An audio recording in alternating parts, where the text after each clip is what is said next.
So welcome everyone to, I believe this is our sixth session. I'm starting to lose count after a while of the outreach series. Today, we're going to focus on community partnerships. So my name is Christine Krieger, and I am the professional development consultant for the Colorado State Library, and I will be acting as tech support for today's session. Today, we're going to ask that you keep your video off and remain muted until we get to questions, and then we can probably have you turn on both video and audio to ask questions. As we go through, do feel free to ask questions in the chat, and I will help monitor that and make sure that the questions get addressed. But without further ado, I am thrilled to introduce staff from the High Plains Library and your fabulous presenters for today. We have Rosa, Elena, and Carolyn. So I will let you all take it away. And welcome to Community Partnerships. I'm Rosa Granado, and my pronouns are she, her, and hers. My co-presenters today are Carolyn and Elena, and they also use she, her, and her pronouns. So before we start, we would like to take a moment of mindfulness. High Plains Library District acknowledges with respect that the land we are on today in Weld County is the traditional and ancestral homelands of the Arapaho, Cheyenne, and Ute nations and peoples. This was also a site of trade, gathering, and healing for numerous other Native tribes. We recognize the Indigenous peoples as original stewards of this land and all the relatives within it. And we further acknowledge the forceful removal of the populations after the Medicine Lodge treaties and atrocities such as the Sand Creek Massacre. Our intentions are based on our desire to ground and to acknowledge and support a state of change. We bring our increased awareness and consciousness into this space now and into the spaces we inhabit. We believe this land acknowledgement is a process of deepening our relationship to personal power and the land. We acknowledge we are strangers on stolen land. With this acknowledgement, we bring energy that infuses presence, clarity, and a deep longing to be in alignment. Again, thank you for joining us today. This is the sixth in a series of 8 trainings on outreach librarianship. We'd love for this training to be as interactive as possible, so please go ahead and pop stuff into the chat and we will try to answer as much as we can.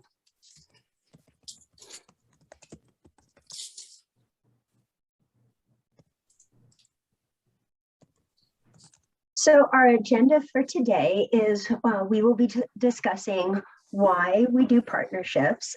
We will be discussing how we establish these partnerships, growing our partnerships, prioritizing our partnerships, evaluating the partnerships, and then if needed, ending the partnerships. So why partnerships? Partnerships are important because they help us reach our patrons. Many outreach patrons have barriers to service that make it hard for us to connect with them. Often, there's already a community organization that works or has access to those patrons, and working with those organizations allows us to also have access. So partnerships not only give us access, but they also allow us more resources. If you have a geographical barrier, for example, that doesn't allow you to physically go out and meet patrons at their point of need, but you have partnered with somebody that does travel in that area, it's very easy then to send materials or resources through your partner, which will save you time in travel and staffing. And just to chime in, do remember that partnership allows us to be vested in the community, whether or not we're actually directly accessing the public. It could be that we're connecting with the other agencies, organizations, even companies who are active in the community. We partner with them, help them with their work as an organization, because we're then showing that we also recognize that it's a community as a whole that we want to have succeed. And often we get the side benefit of being seen as active supporters of the community good. Fourth reason that we want to partner is because organizational trust is really a big issue with many of our outreach patrons. Often the patrons we want to serve do not know us or do not trust us. Partnering with a group that they already know and trust allows us to get our foot in the door and prove our worth to those patrons. A third reason why partnership is important is because it allows us to use our library skills. One great example of this is, let's say, for example, you take your bookmobile out to schools where, children come on and access the collection. But while you're out there, if you have a chance to make a connection with staff, you might find something like staff needing to know how to use our databases. That gives you an opportunity to show not only staff or faculty and kiddos in schools how to use access the library resources, but it also gives you another opportunity to show them exactly what kind of online resources you do have and can offer them, which is another way to partner with people. It doesn't always have to be a physical partnership, but it can also be virtual in nature as well. A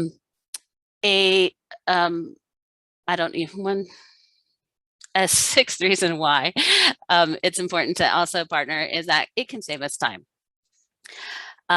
One of the biggest ways it saves time is in promoting your events or your services. If you have a partner that has access to the early literacy community in a way you don't, it's very easy to just hand them whatever information you're trying to get out into the community and ask that they, send that out through their available channels. And then it saves you not only time, but also money as well. And I think the biggest reason why you want to partner is it stops the duplication of services within communities.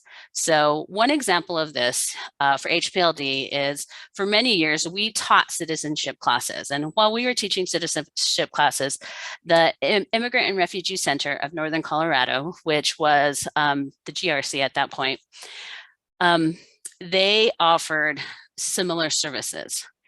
Eventually, we partnered up with them, and through that partnership, we have been able to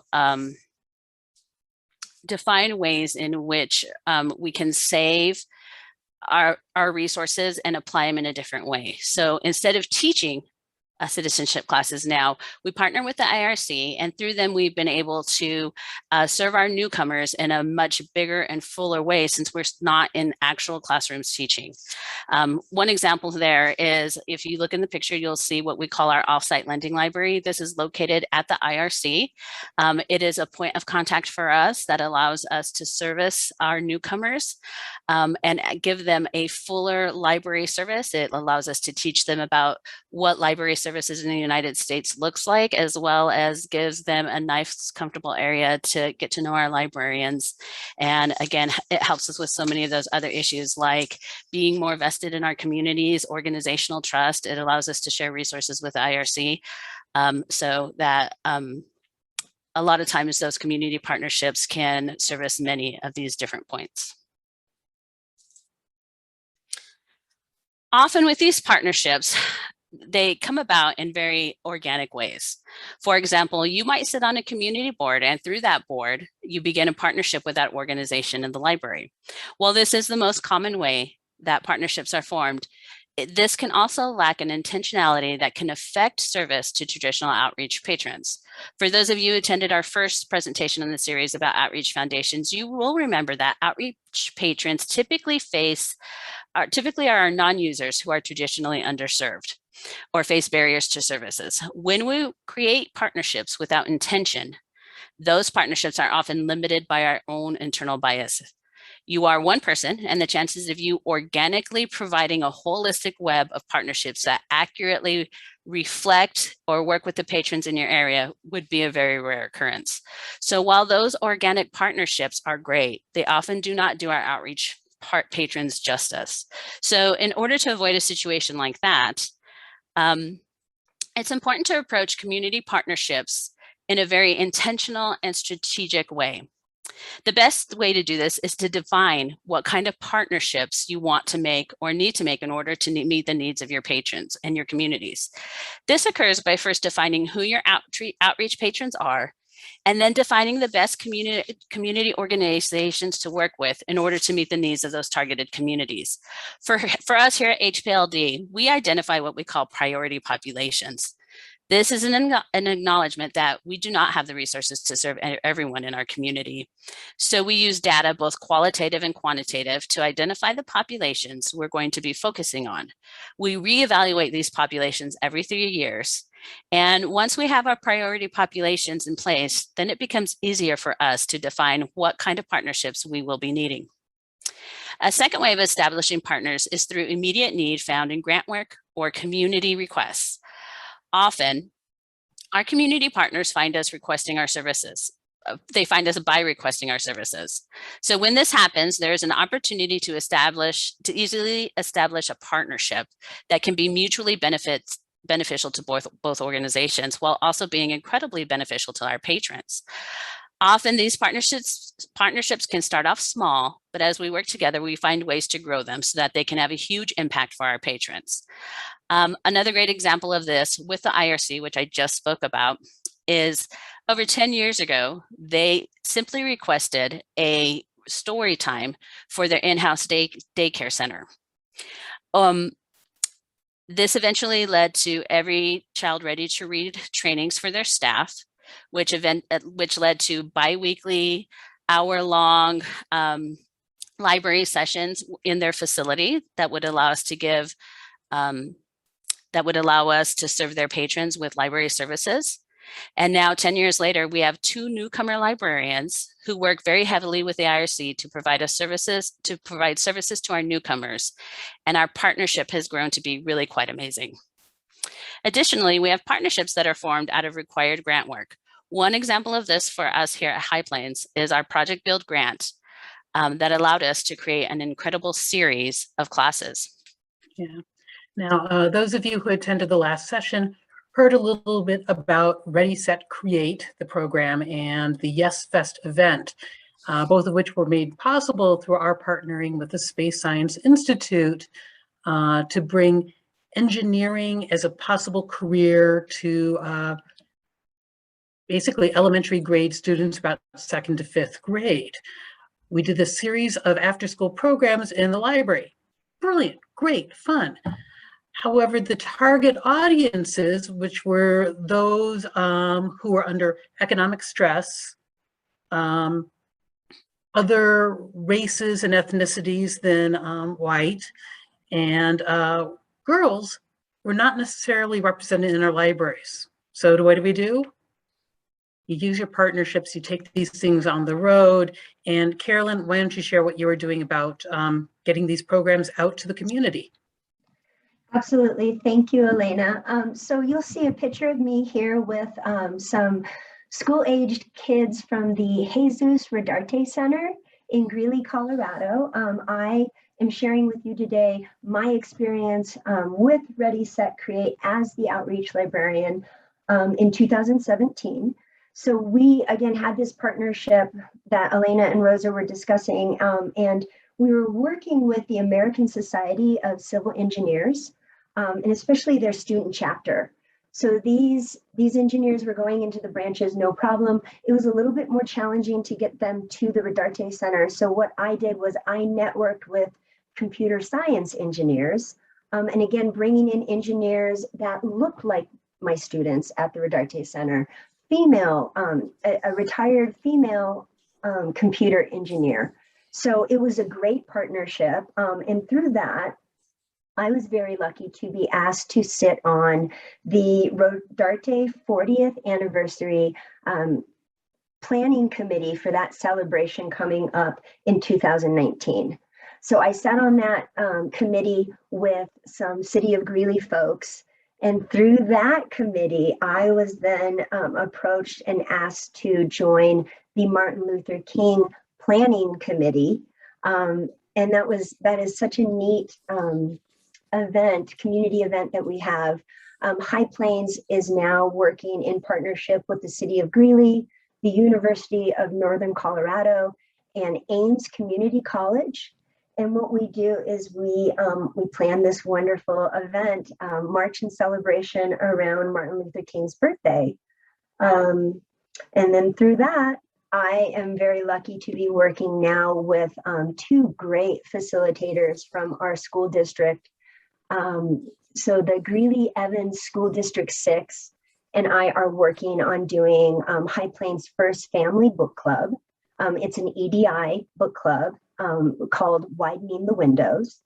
So we're using literature to literally widen our window to portray our community, our diverse community. And I'm great with children, but I did need some help with the adult read, which is my grandmother's hands. And so I have two great facilitators that work at School District 6, and they assist for the adult segment of that family program, which I talked about it at Cal, and I talked about it at our last presentation. The last thing I wanted to mention about my experience, well, one of the last things is Elena and I both sit on the Early Childhood Council, the Weld County Early Childhood Council, and that is through United Way of Weld County. As I participated, I met some wonderful people that work at United Way, and one woman in particular runs the diaper bank, and that got me thinking about, wow, we could really be helping our patrons if we could act as a distribution site. So very, very new for High Plains, but this is our first year as a community partner with the United Way of Weld County Diaper Bank. And at this point, a patron in need can go to any of our branch libraries and pick up diapers, no questions asked. So again, just kind of thinking outside of traditional library services, but building on these community partnerships and really providing just wonderful support for our growing diverse community. So what Carolyn touched on there is, where do we often find these partnerships? And really it comes from being embedded in the community. So sitting on committees, sitting on boards, attending community meetings, those are all incredible ways to find partnerships. And finally, there's always an exception, right? An exception to the rule, some odd way in which you find yourself into a new and exciting partnership. And the idea, of course, and as in all outreach endeavors, is to be open and flexible to any of those kind of opportunities. So that last slide, the slide before, talks more about the theoretical things to consider when looking at starting a partnership. While we would love to be able to partner with everyone and serve everyone, eventually you will hit a point where you cannot add any more to your department plate without total burnout. So how do you avoid burnout and overtaxing of your staff and resources? Well, the best way is to develop tools to help you make those decisions. And some things to consider when you're developing those tools are, first, the first of these is actually the most obvious, but does the prospective partnership meet your library and departmental goals and objectives? Oftentimes the library mission might be slightly different than the departmental mission. So it's important to be able to look at both of those and make sure that the partnership does honor those goals and objectives. The second step is to create a process for determining when to partner and when not to. So sometimes partnership opportunities just seem to pop right up out of the woodwork. When this happens, it seems like the easy way to go, right? A partnership that would be easy for everyone, but you still want to have a process in place that allows you to objectively evaluate the value of that prospective partnership. Elena will be looking or talking more about a partnership tool we use that we have developed, but another tool we often use is our form stack. Every request for service, even those initiated by staff, go through a form stack, which looks at the data points that we have identified as being important for us.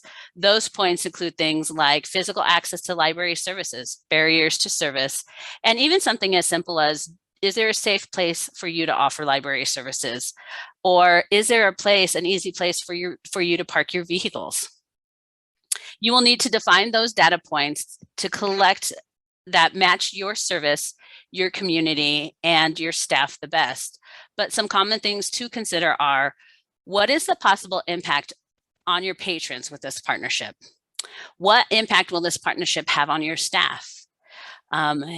Is the vision too big? Will it tax your staff? Will you be putting too much on your staff's plate, which eventually leads to services that are not as positive as you would like them to be? And finally, take a look at the cost of your partnership. like the actual money dollars associated with it. So is the cost of using your resources like staff hours, vehicles, your collection, is all of that worth the value that this partnership can or will bring? You can think about cost in a very large or finite way, depending on what your library district is doing, but some folks figure costs to the actual mile for every vehicle or hour of service using vehicles and staff, and that they use this as a factor in determining services. So another important thing to always keep in mind is that you want to strike a balance between your outputs and your outcomes. And the outputs, of course, just a gentle reminder, those are those data points like circs, circing stats, door counts, cost per patron for services. But the outcomes are some of that more quantitative data that is harder for our qualitative data that is harder for us to identify. Things like how it really does impact your patrons.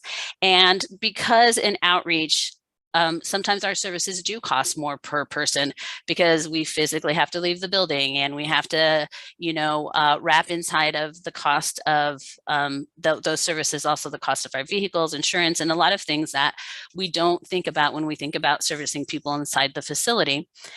So it's important that you strike a balance between the qualitative and the quantitative data, and that you don't rely on one of them more than the other. And that brings me to the final point, and that is when creating your tools, you want to provide or build in a flexibility with those tools. You want to visit those tools often, you want to use them often, and you want to on a regular basis, assess the actual tool itself and make any changes as needed. You want to run through your partnerships on a regular basis. You want to run them through the tools and make sure that they're working, but that only works if you have the right tools. So be flexible in creating those tools, knowing that, you put a lot of hard work up front, but it really is helpful later on. So what you're going to find is a running theme here is this balance of structure and flexibility.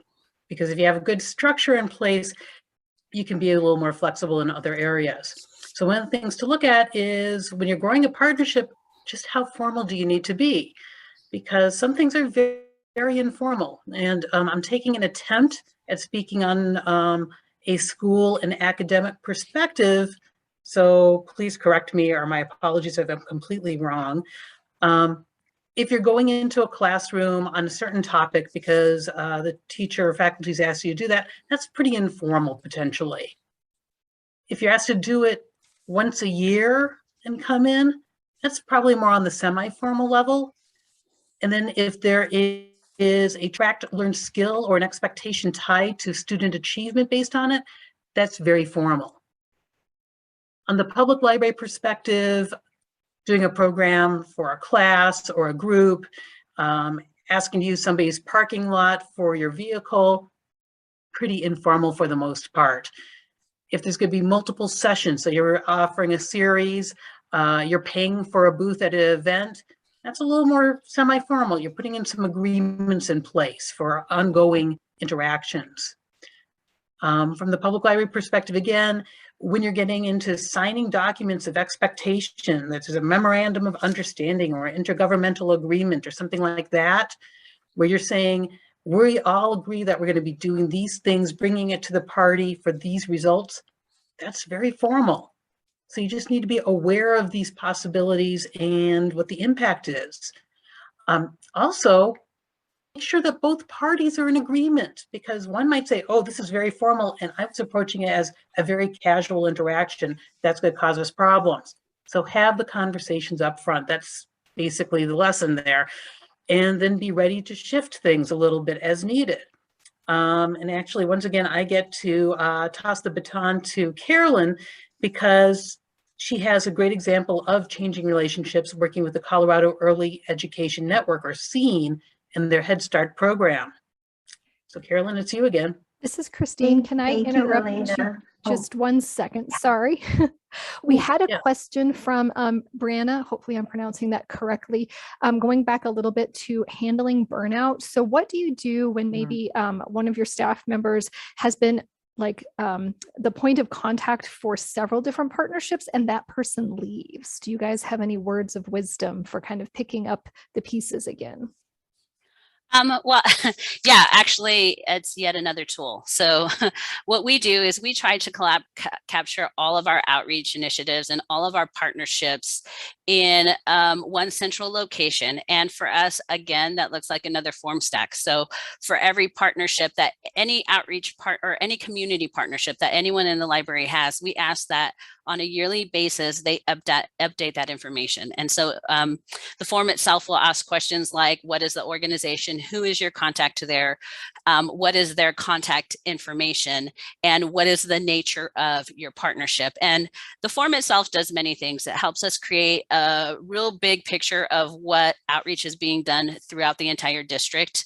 But the second part of that is it allows us to not duplicate those efforts. So if someone already is working with United Way on early literacy initiatives, then we don't need to, begin a second partnership with someone else at a different location within our system on the same thing. We already have that partnership. But the greatest thing it does is in situations like that, where we have to have, when someone moves on or when the partnerships have to exchange hands, we already have that information already collected. And so then it's really easy to, for the person who comes in and is filling the void to reach out to those contacts and to smoothly kind of make those transitions. But I think the other thing to consider that a lot of people don't consider in outreach is that it's constantly evolving. So the patrons that we're serving, those communities, they're changing. Those needs are always changing. And if you just look at like a really great example is immigration, right? The history of immigration in the United States, and who were those first immigrants, the first wave of immigrants that came through, who was that second wave? You see that when, if we look at those different waves and the needs they had, those communities are always changing, and their ability to access resources is always changing. So while maybe 50 years ago we focused on primarily Spanish speaking communities, that's not true right now for us in our area. Now we have, many of our Spanish speaking communities do know how to access libraries and library services. So the biggest thing to take is that you always have to be flexible. And what that flexibility is something that we're going to be addressing on later on, is how to end some of those partnerships. But it's that idea that things are constantly changing and moving. So it's not just true for partnerships, it's true for every aspect of outreach, but it's that idea that things are constantly changing. And when they're changing, you're often, as a staff member, going to have to be reallocating your resources and your time to different areas. So maybe you started off serving newcomers, but now for whatever reason, there's a need for you to move and start servicing early literacy or, children. And then later on down the road, you're going to be working with teens and or veterans or homeless population.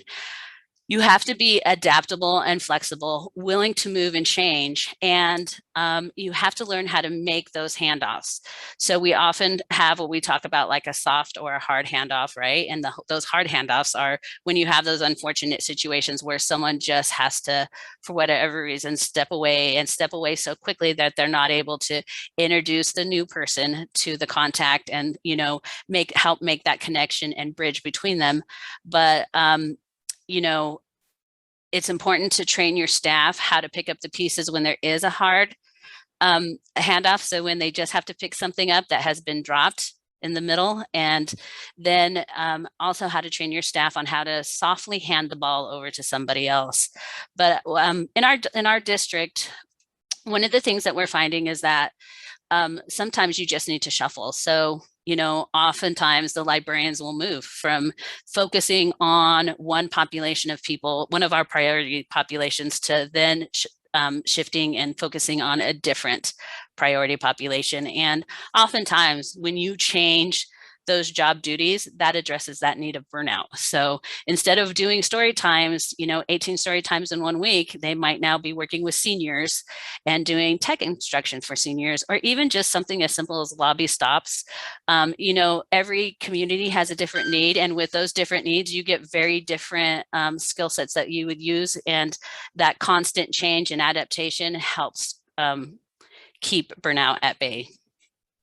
Yeah, and just to chime in on it, and Rosa alluded to it, is libraries and probably many organizations, legacy programming and partnerships are norm, and how to smoothly transition it and try to do no harm, but say we have to move to these other priorities is definitely the challenge. And this is a great opportunity for it to say we're taking a look at it. And honestly, our priorities are over here. And this is why the structure is sort of useful, because then you can blame the process. But we'll try to get into a few more details on this, Brianna, and if not, follow up with us and we'll see if we can help it a little more. But anyways, Carolyn, sorry. No, good. It was a good discussion. Okay, so I will continue our conversation on flexibility as I discuss my experience with the evolution of our SANE Head Start partnership.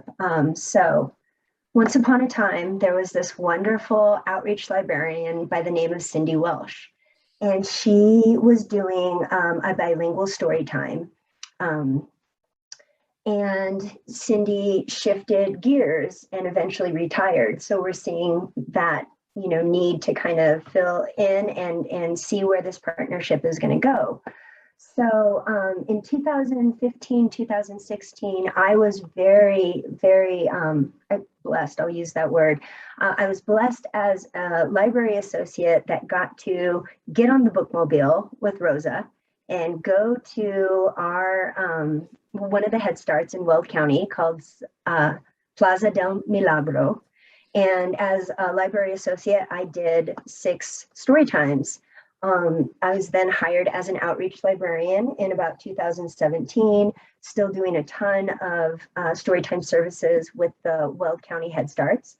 And then in 2018, I really wanted ownership of that partnership, which is one of our larger partnerships. And as the evolution continued, we started to reevaluate how we could get the news out that the library was engaging with these preschoolers. So we evolved the newsletter.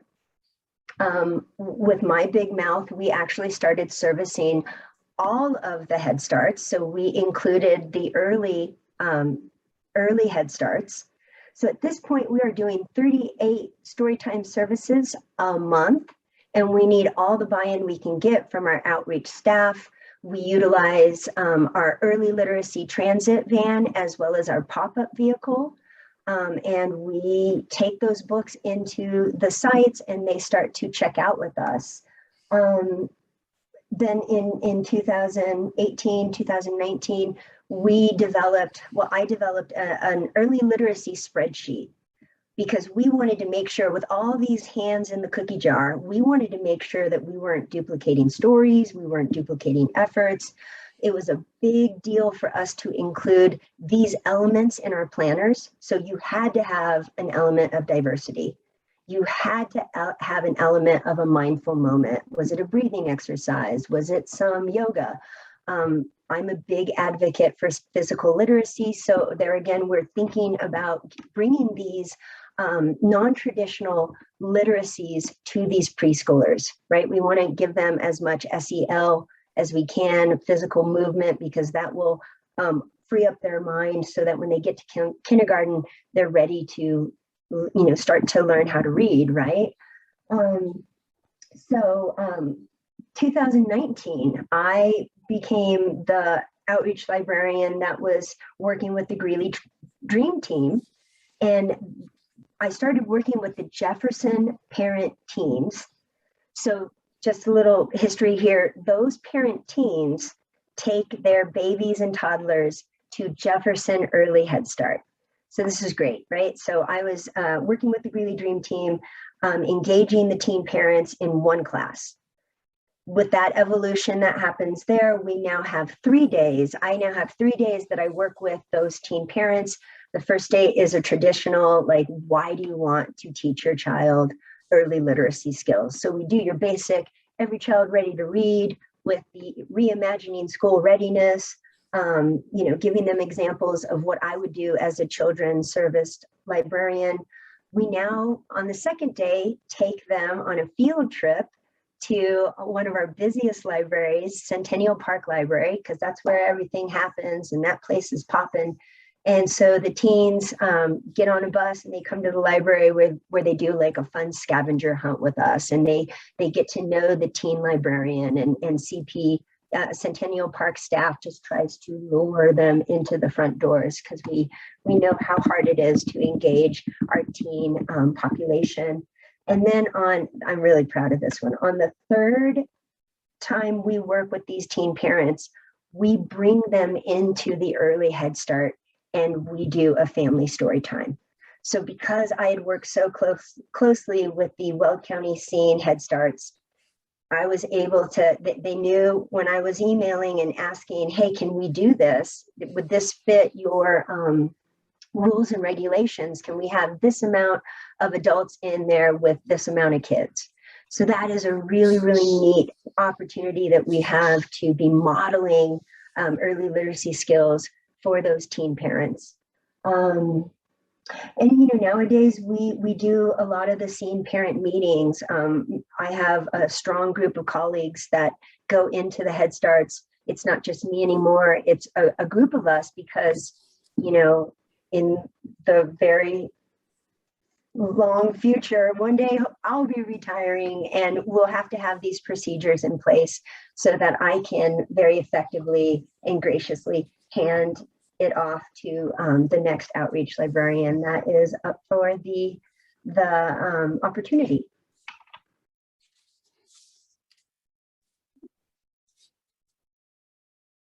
Okay. I got totally enamored with the conversation. Prioritizing the partnerships, and essentially you're gathering data, you're getting information about your library. How do you actually use it to make decisions? That's what this is really about. And part of it is that clarity of what's the reason for the partnership. Why are you doing it? Is it actually supporting your priorities as a library? And are both organizations getting value from it? Usually with a true partnership, it's not that we're just doing story times to the kids and the schools are benefiting, or the after school program is benefiting. They're giving into it also. And so it's really looking at, is it a true partnership? If not, it's something else. And we need to talk about what that relationship is. There should be some sustained change, some benefit that we're seeing that really ties into what we want to see as library services. What are the expected results? Again, talk about it up front with your partner or potential partner. What are they hoping to achieve? What are we hoping to achieve? So one of the things our outreach folks do is they partner with a program called Soccer Without Borders, which is about getting kids to be together and to share through playing soccer. We now have a partnership with them because that's a good way to reach, I'm thinking, youth more in the teen age that would not normally hang out with the library. We can build different relationships and get involved with the community, find out what the community need is. That to us is a huge benefit because it's building trust. And we are trying to do that, especially when we're working with populations that might not think the library is for them. I thought it was an eye-opener to find out that for some populations, holding a book is only for teachers, that normal people don't do that. So that it's just introducing people to the concept of, yes, you can handle these books. As a matter of fact, you can take it home, bring it back. That's new. So for us, it's a huge benefit for what our top priorities are for meeting these populations. Is it about increasing your visibility in the community? And to which community? Because we can, strategize our communities differently. And then it's really important that there's a cost to partnering. There's staff time. I remember talking to somebody who said, hey, this program will be free because we don't have to buy anything. Well, the minute you allocate staff to one thing, that means we're doing less of another thing. And that ties in a little bit with that burnout conversation, that you have to really be thoughtful about where are we allocating our time so that we can do an awesome job with it. Usually our programs are about, and our efforts are about making people feel good. And that's great, but how do you measure that feeling good? There needs to be that other aspect of what is the actual result? What's that measurement? So the outcome with the output and the input, you put it all together. And then you can hopefully make really good decisions about what partnership is a higher priority and which one is something that could be more casual or downgraded, or do you have to flip them and upgrade some of them? All right, and to help this conversation, we actually do have a tool, and it's a tool to help have conversations. I didn't even try to put it into this presentation because it's a huge honking thing and it's scary. And I see Rosa nodding in agreement. It looks terrifying because you have charts about time, visibility. Is it a project that only one person is really interested in and they're the right person that dragged everybody else into it and we're still doing it? What are those purposes? It's a conversation tool. So it looks big and scary. You can put little numbers to say, okay, based on the total, we think it's worth it, or we might need to have conversations about it. But it's a 5-minute conversation ultimately. If you have any interest in this, I am very happy to share it with you. Just definitely attach your email address in the chat or let Christine know and she'll get us the information and I can share it. Happy to talk you through it. It's an amusing conversation at times. But the tool is to have these conversations and also be ready. Aha, I see one. Thank you, Kathy. To end something, because otherwise it's a sort of a useless tool if you don't do anything with it. Yep. And so that brings us to evaluating the partnerships. And this ties back to the question about burnout. One of the things you want to do is you want to set evaluation to be done regularly of all the partnerships. And this has to work for your department. So it can be done annually, it can be done every 2 years, however you want to look at it. And sometimes that changes even within your organization, that timeline. We have some partnerships that we evaluate annually. We have others that we evaluate twice a year. It just depends again, on what works for you. The evaluation part does take some time, so you always have to keep that into account. But how do you evaluate your partnerships? Well, it sounds like we're just going to be harping on the same thing over and over again, but you use your tools. When it comes to evaluating partnerships, the things you want to do is you want to use the tools that you created for this reason specifically. If you have an IGA, an MOU, an MOA, you want to use that. If you don't have those things, then you want to find whatever tool you've already developed and you want to use it. Like one good tool that we have is, we've established our priority populations. So for us, if a partnership no longer allows us to service one of our priority populations, then we don't continue that partnership because that's a priority for us, those populations. And so if we can't access that population through the partnership, then that partnership is no longer, I guess, mutually beneficial for us both. And so that's when we start considering, or we do consider, ending that partnership.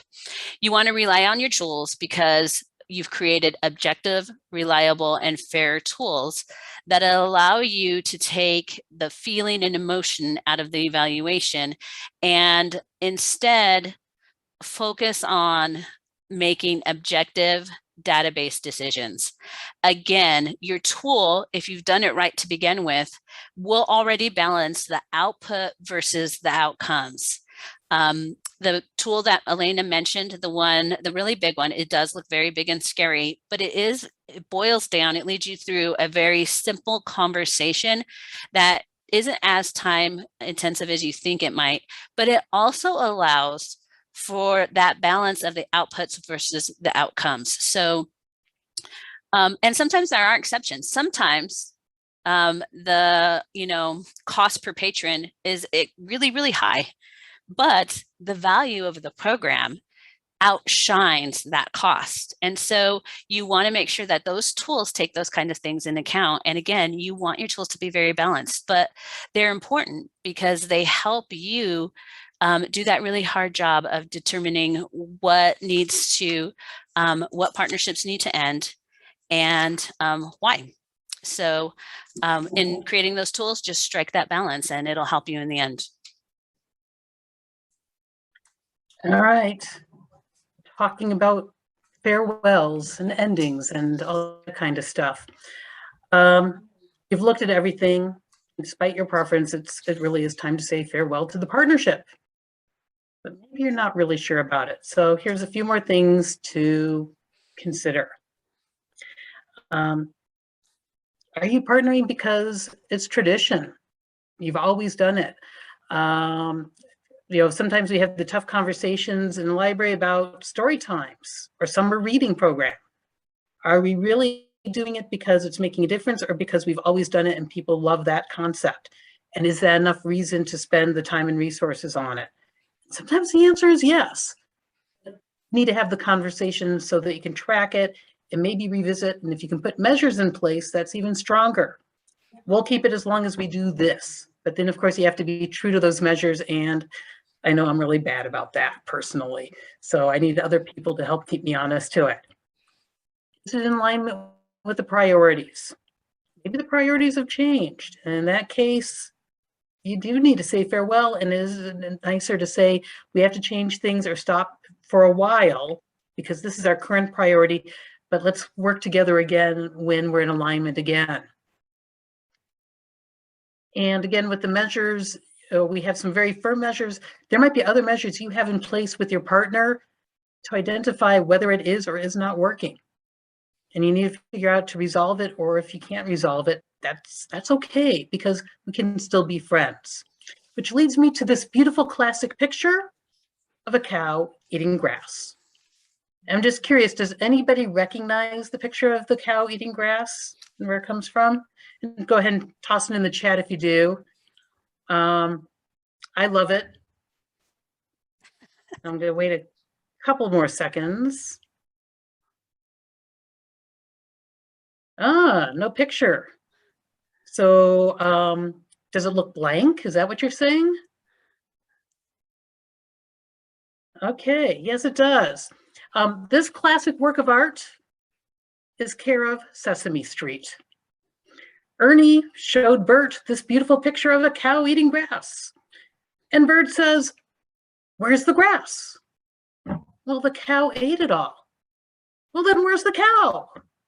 Well, the cow ate all the grass, so why should she stick around? She left too. So right, it is empty now because there is no reason to continue with it right now. And so, Rosa, talk more about ending that partnership. So when you finally determine that you're going to end your partnerships, you do that first assessment. You make sure that you use your tools because they are objective. And even though it seems like that assessment part might be the hardest part, really the hardest part is the actual terminating of that relationship. And the best advice we have is use very clear and honest communication. So you want to capture the ending of this partnership in both written and in person. So you want to send your partner a formal written statement of some sort. Maybe it's email, maybe it's an actual letter, maybe it's something that you hand deliver to them, but stating the reasons why that you are ending your partnership and running through those reasons. So share your tools with them. If they have an MOU or an IGA, those assessments points have already been shared with them. And so most of the time, if you have something of that nature, they already know that this is coming. They already know that it's going to happen because, you've shared when you're going to be assessing and how you're going to be assessing. And they also keep track of that.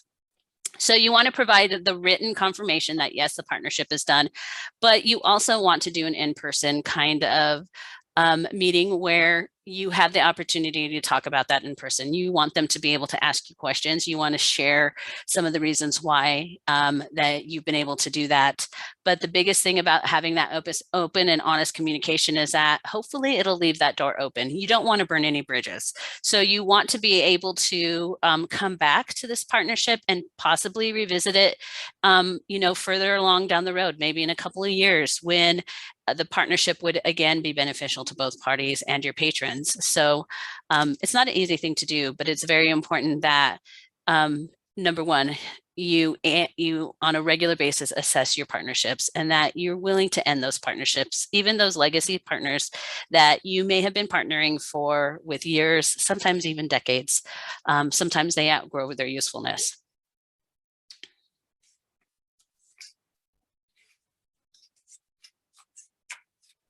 So do we have any questions, any more questions or concerns? I know we kind of like blew through that really quickly, but please ask any questions that you may have. And if it's easier, feel free to unmute yourself or turn your video on or both to ask the questions. And we've got plenty of time still. So if you guys have questions that you would like answered, I think I saw 4 email addresses that I'll forward to Elena about the tool, just to make sure she captured all of them. But what questions or thoughts do you have?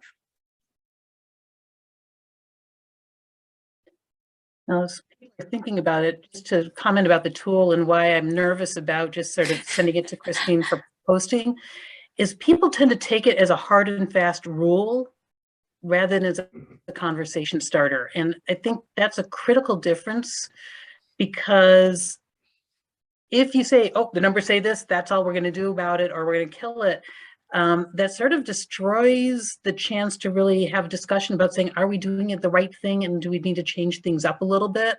So that's the crucial piece that's sort of missing from how it looks right now, and why I prefer to email it. But honestly, Christine, if you want, I'm happy to send it for posting, and I can try to come up with the sort of best practices to use it for good and not evil.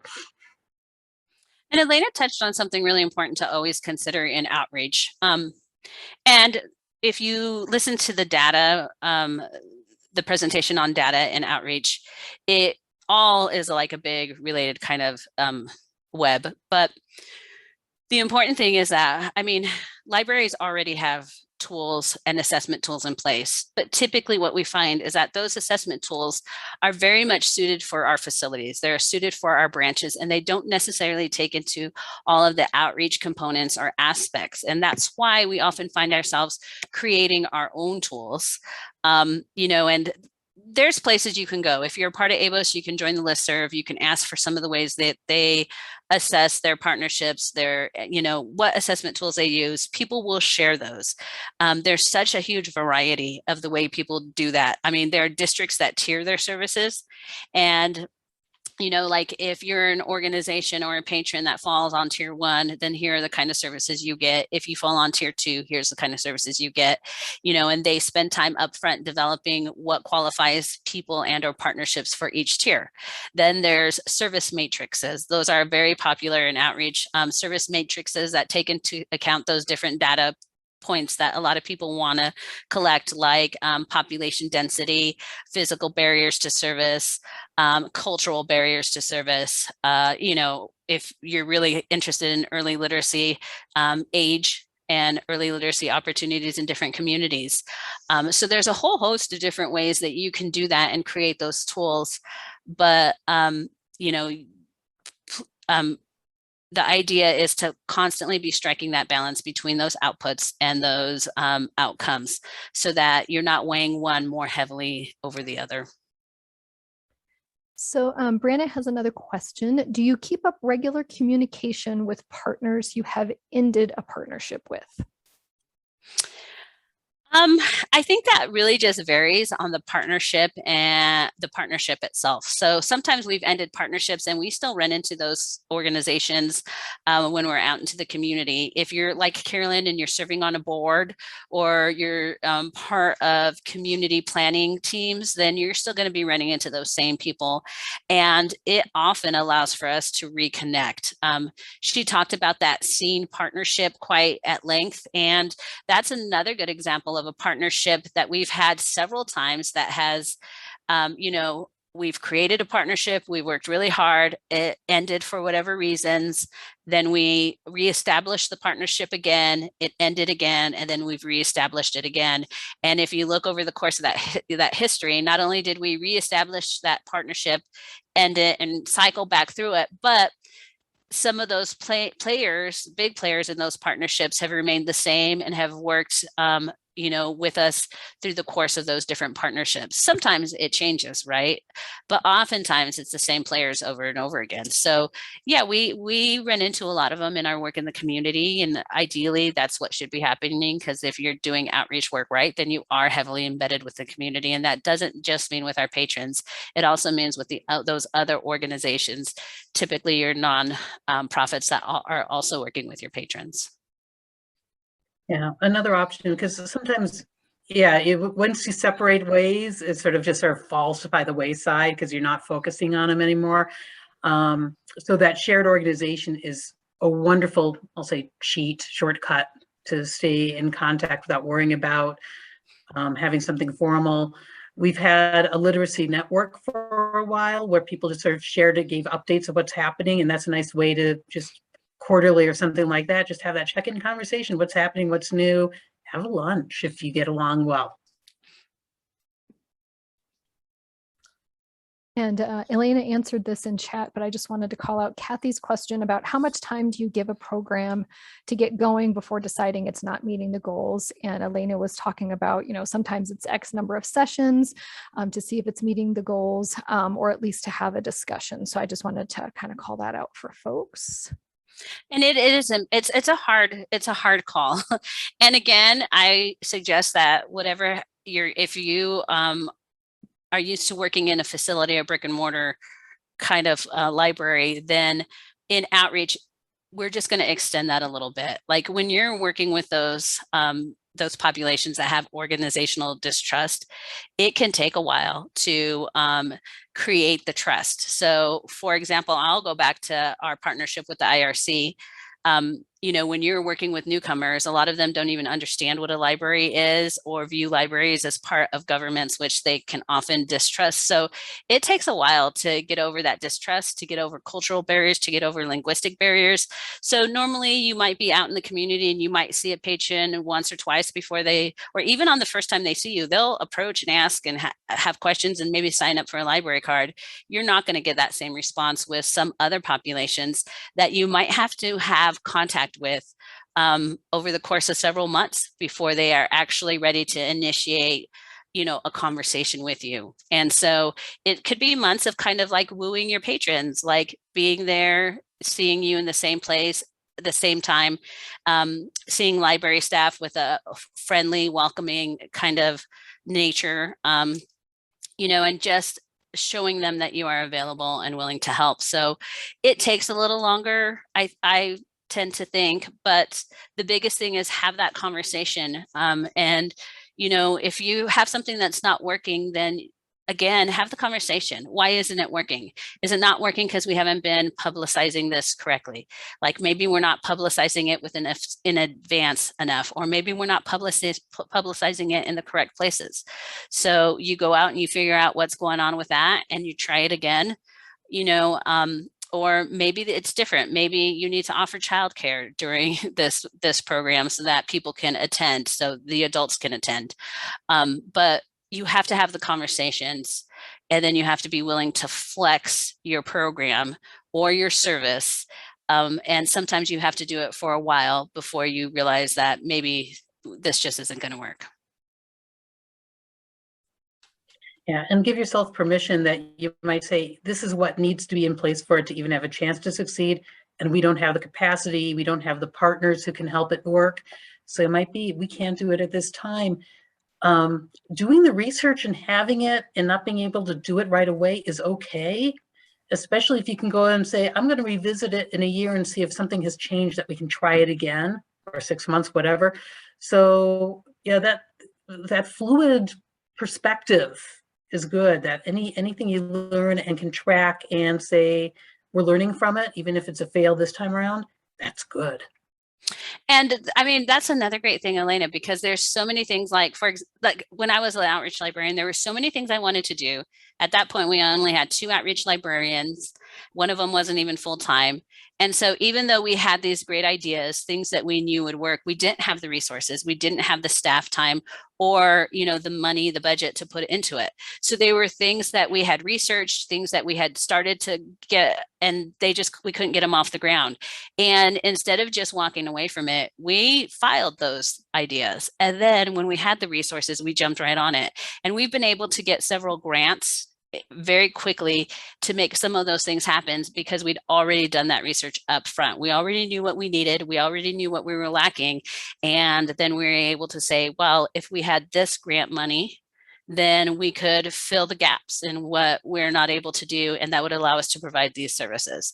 And so it's important not to get discouraged. It's important not to just walk away from those ideas, but instead to hold on to them and constantly looking for those opportunities to re-engage them.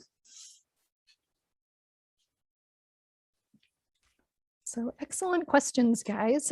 We have reached the top of the hour, so I want to thank everybody for joining us today and participating and asking some great questions. You can see the presenters' contact information on the screens here. And I want to send another great thank you to Rosa, Carolyn, and Elena for sharing all of their great ideas. And we will see you in a week. And I forgot to, oh, there it is, a week. We're going to talk about community assessment and outreach. So we'll see you all again next Tuesday. Yes, thank you very much for your time. We appreciate it. Yeah, thanks everyone.